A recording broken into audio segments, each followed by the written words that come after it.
Hey there, welcome to RCC at Home. My name's Natasha. If you're newer and checking us out, hit that subscribe button and the little bell to be notified when new videos are released here. Also, if you like what you see, hit that like button and share the content with some of your friends. Right now, we're about to jump into our latest series where we're experiencing the gravity of the Easter season. And you guessed it, it's called Gravity. Check it out.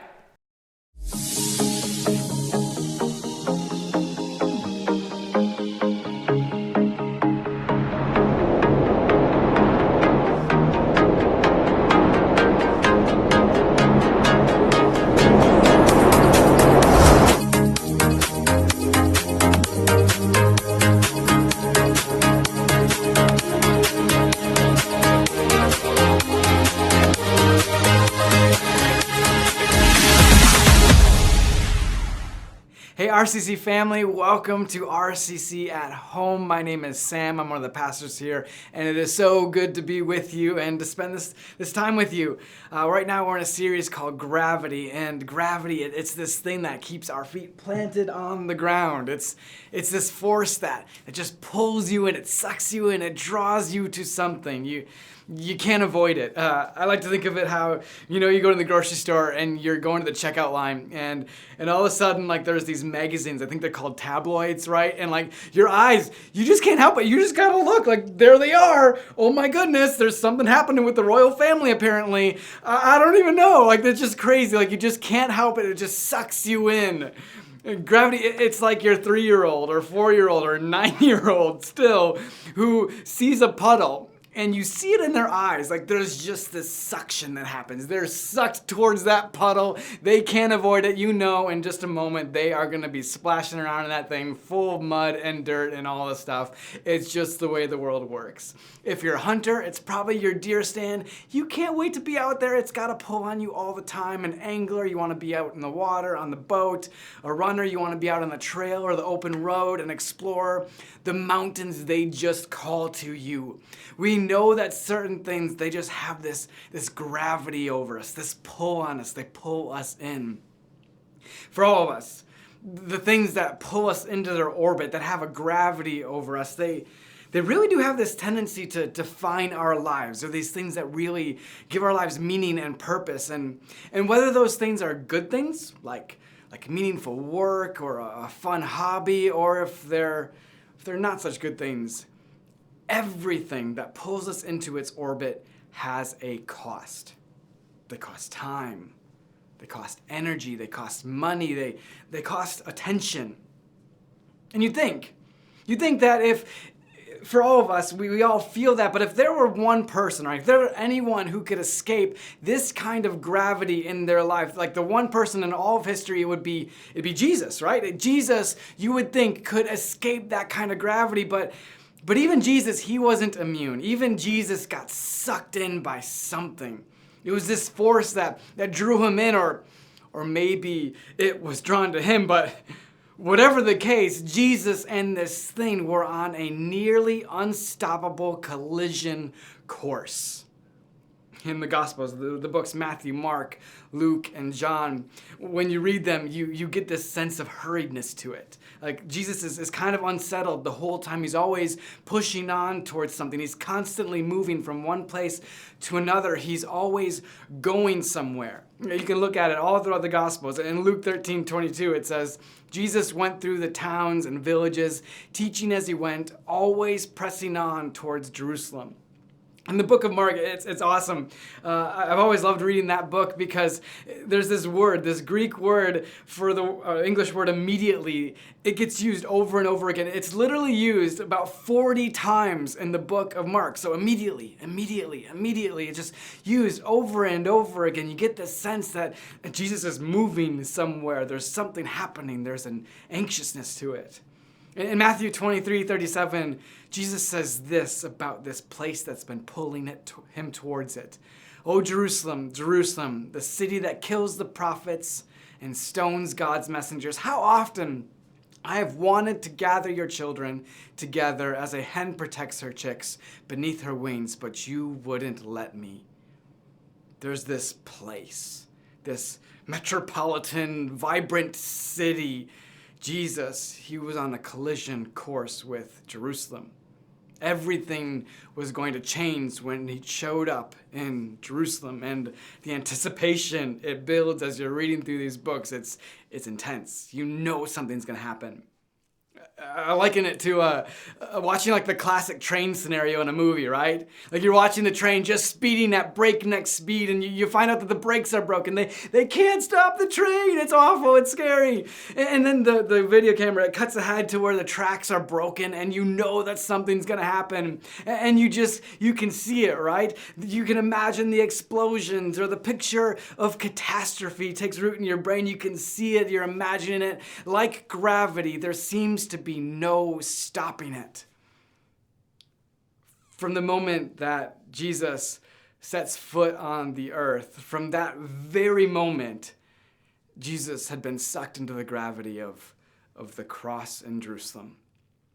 Or maybe it's that the cross was sucked into Jesus' orbit, whichever it was, they were on a collision course. Something was about to happen, and you can feel it. And he lets you know it's coming. Like all throughout the Gospels, he says, I'm going to Jerusalem, and something bad's going to happen. Get ready. And they just don't seem to get that fact when his disciples are hearing him saying that. But something is for sure going to happen. Unless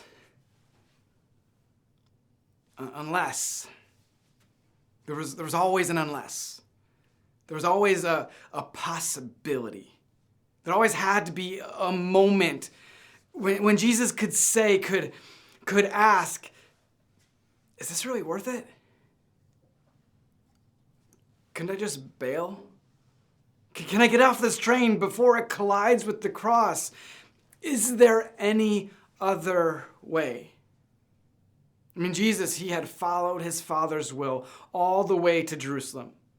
And now, having prepared his disciples, having had the Passover dinner with them, the Last Supper, the final moment it had arrived, the final chance to jump off the train was here, and Jesus, he agonized over it. It's in Luke 22, and it says this. He goes off to his usual place in the Mount of Olives, the Garden of Gethsemane, and it says this. Then, accompanied by the disciples, Jesus left the upstairs room and went as usual to the Mount of Olives. There he told them, "Pray that you will not give in to temptation." He walked away, about a stone's throw, and knelt down and prayed, "Father, if you are willing, please take this cup of suffering away from me. Yet I want your will to be done, not mine." Then an angel from heaven appeared and strengthened him. He prayed more fervently, and he was in such agony of spirit that his sweat fell to the ground like great drops of blood. At last he stood up again and returned to the disciples, only to find them asleep, exhausted from grief. "Why are you sleeping?" he asked them. "Get up and pray, so that you will not give in to temptation." Sweat like blood. Can you imagine? Jesus saying, "Take this cup from me." Being in agony of spirit, even his prayer position, he was on his knees. A proper prayer position for a Jewish man in that time was on his feet, standing. This was serious. All of this, it showed us just how agonizing and awful and excruciating this decision was. I mean, we know that he was ultimately deciding whether to go up on that cross or not, but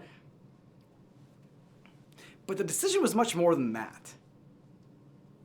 And aren't they always, right? Our decisions are always about so much more than what we have to go through as a result of them. It's kind of like the decision to start a family. It's been on our mind as a staff lately because Pastor Danny and his wife Lindsay, they're going to have a baby. It's going to be awesome. And everyone keeps telling them just how hard it's going to be. Maybe you've been in that situation. Like, it's going to be so hard. But the decision isn't just about whether you want to go through the hard stuff. I mean, the diapers, the crying, the late night wake-ups, and that's just the first week. And here I am saying how hard it's going to be again. But the decision, it's not that narrow. It's really a decision that, in spite of those things, you're ready to love and cherish and care for this child, no matter what. It's a choice of expanding your heart, which makes the cost worth it. So the question for us today is really this. When Jesus says those most powerful words of all, when he says, "Yet I want your will to be done, not mine. Your will, God, not mine. Your will, Father, not mine." When Jesus says those words, what's the decision he's really making? The result is the cross. The cost is the cross. But what is Jesus really choosing? I had a friend who had a conversation with just a little bit ago. And it was a fantastic conversation. It was the first time I'd been able to catch up with him in a long time. And this friend was telling me about someone that they're really close with, and how this person was upset with this entire other group of people. This entire other group of people they're just really upset with. This person said, none of those people deserve to go to heaven. And this friend of mine, they talked to them and they kind of helped them back away from that and talked about how it's faith and belief in Jesus that's what gets you into heaven, not whether you make a certain decision or not, or believe or think some certain thing or not. But I've been thinking about that interaction ever since we've talked. I can't seem to get it out of my head. And we live in a world where if we feel wronged, we want to be outraged. That's our go-to. And as I read this passage over and over this week, it got me to thinking, this is the very question Jesus was having to answer for himself. I mean, here he was, right? Jesus, the answer to the problems of evil, suffering, sin, a world that had ripped itself from God through our own selfishness and sins. And he had to answer the question for himself. Was he willing to endure the cost to accomplish the goal? Would he respond his Father's way? Would he respond with compassion and self-sacrifice? Or would he find himself too outraged by who we'd become? Which honestly, I wouldn't blame him if he chose the latter. We're selfish creatures. We look out for number one. We're critical and judgmental and prideful and every other thing.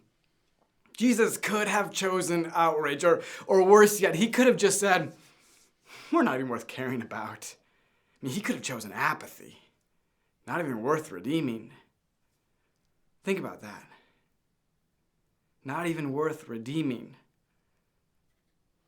When sweat dropped like blood, when the gravity of Jerusalem and the cross pulled Jesus within the very last moments before impact, Jesus didn't change course. Jesus stayed faithful to his Father. He chose compassion over outrage or apathy or judgment. He said, not my will, God, but yours. Not my will, but my Father's. He knew this was the only way, and he was willing to do it. And you and I, we've received and have the opportunity to receive the gift he offers because of it. Our lives can be changed, given meaning and purpose. The gravity of our lives can pull us toward him because of it, toward redemption, toward new life, which leads us to our question. I mean, what about us? What will we choose? Will we choose compassion? Or will we choose outrage? Or worse, apathy and judgment? Compassion doesn't mean agreeing. Compassion doesn't mean changing someone so they're suddenly good enough. Compassion is caring for and loving someone just the way they are without their having to earn it. That's the kind of compassion and love Jesus chose to have for us, even in spite of the cost. And if you've accepted it, then you're well aware you don't deserve it, because there's not a thing we could ever do to earn it. Which leads us to our final question. Who can you have compassion on? Who can you this week care for without trying to change them first? One person you maybe don't even think deserves it. Who can you show kindness to even though you don't agree with them? When Jesus extends grace to us, it's meant to inspire us to extend the same compassion to others. And let's be real, right? It's not going to be easy. It took sweat like blood dripping from Jesus' forehead for him to take that step. But you can start small. You can do it for one person this week. You can be kind to the person you tend to disagree with. You can have compassion on someone who you don't think deserves it. And even this smallest of ways, you can be like Jesus this week. And who knows what kind of difference that might make. We're just a couple weeks out from Easter, and we're finishing up these final weeks of our Gravity series. And as we're stepping closer to Easter, I just encourage you to make sure you don't miss these coming weeks. They're going to be so good. And it's going to prepare you so well to celebrate Easter in these coming weeks. But as we close today, I want to pray with two different prayers, with two parts in the same prayer. The first part is this. Maybe today you're realizing, wow, there is a compassionate act that Jesus had towards me, and I never quite understood it. But today I do. And you just want to say, Jesus, I accept your love through your compassionate act on the cross. You chose that for me, that I could have a new life. You could erase my sins. I could be forgiven. I could live for you without guilt or fear. And if you want to own that for yourself, I'm going to say a prayer, and you can say those words right along with me. And then secondly, if you're listening today and you're thinking to yourself, you know what? I know that I've accepted that compassion, and I know it should inspire me, but it's hard to do that for others. The second part of the prayer will be for us to take that choice, to make that choice, to choose compassion over outrage or apathy or judgment in one simple way for one person this week. In other words, we're going to ask Jesus to help us be like him a little more this week. Would you pray with me? Dear God, it is incredible, Jesus, the thing you did in choosing to go to the cross, knowing that that would be the cost. We are so grateful that you chose to love us like that, to have compassion over us like that. And for some of us today, we've never told you thank you for that and accepted that. So here we are. We're saying, we love you, Jesus. We want to follow you. We're grateful for your forgiveness, for the things we've done running the other direction from you. Thank you for wiping away that sin. And God, thank you for giving us a future without guilt, with freedom to live for you and to live with meaning and purpose. We commit to following you in that way. We love you, God. We love you, Jesus. Thank you for that forgiveness and new life. And for those of us who have said those words before, God, we ask that you would give us the courage and give us the ability to be courageous and compassionate like your son Jesus is. For one person this week in one simple way, that we would take that one simple step to be a little more like your son Jesus. We pray this in Jesus' name. Amen.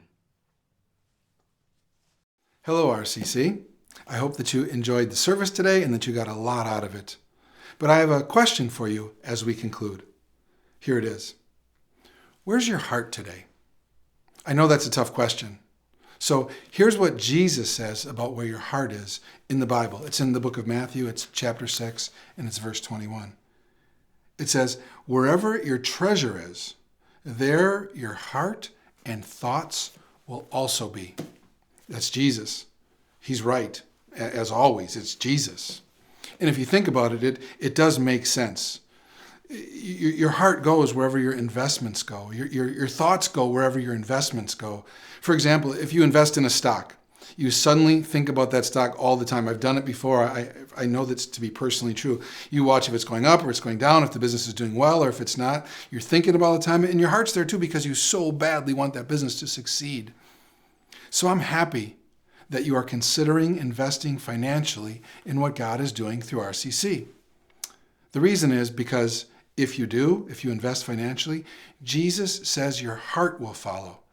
And that's what really makes a difference, is we all band together to support and carry out everything that God calls this church to do. God doesn't need your money, we know this, but he does need your heart. He says in the Bible that if he has your heart, then he has your giving too.